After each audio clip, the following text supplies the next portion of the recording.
From a young age, he was fascinated by the heart, and his desire to kill grew stronger and stronger. His father had no choice but to send him to medical school, where he could have access to dissecting corpses to satisfy this unnatural hobby. However, the corpses in class had all been drained of blood beforehand. Jack, who couldn't see blood during dissection, always felt like something was missing, as uncomfortable as eating a meal without vegetables. Only a beautiful heart could make him feel a little better. His hobby made Jack stand out in class, and he was often praised by his teachers. They even had high hopes for him, believing he would become an excellent surgeon in the future. Jack always humbly replied to the teachers that he was just casually showing off. When Jack wanted to kill, he would hole up in his room and read some news about serial killers to relieve himself. Although his idols had all been brought to justice, their outstanding methods and processes of committing crimes could always draw Jack in and give him an inexplicable satisfaction. Sometimes, his father would also ask Jack if he was satisfied in the dissection class, and Jack would still answer that he was very hungry. So, his father told him to participate in more social activities to distract himself and not always hide in his room without making a sound.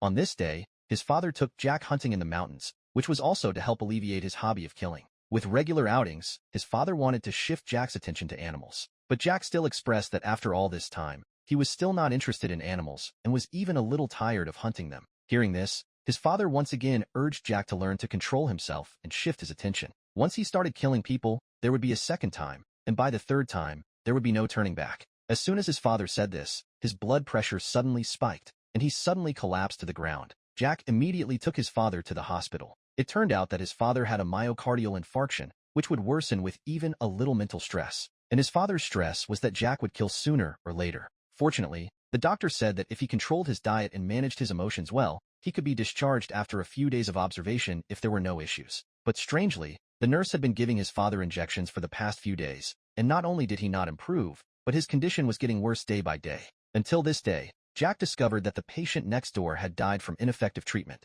When the nurse was comforting the family, she should have felt sympathy and sadness, but instead, she showed a satisfied smile. Jack, who often watched news about serial murder cases, was very sensitive. His sixth sense told him that the other person might be a fellow practitioner. So, on this day, while the nurse was away, he secretly snuck into her office. As a result, he found news clippings of dead people in a folder, including the patient next door who had recently passed away. He didn't expect that the other person also had a hobby of collecting masterpieces. Subsequently, Jack took the injection that the nurse gave his father every day to be tested. Due to the lack of equipment, Jack had to go to his teacher. After analysis, it turned out that the nurse was injecting potassium nitrate into his father. This substance is harmless if a small amount enters the body, but if it is administered repeatedly over a few days, it will lead to death. Even after a person dies, a forensic doctor would hardly notice that it was caused by potassium nitrate.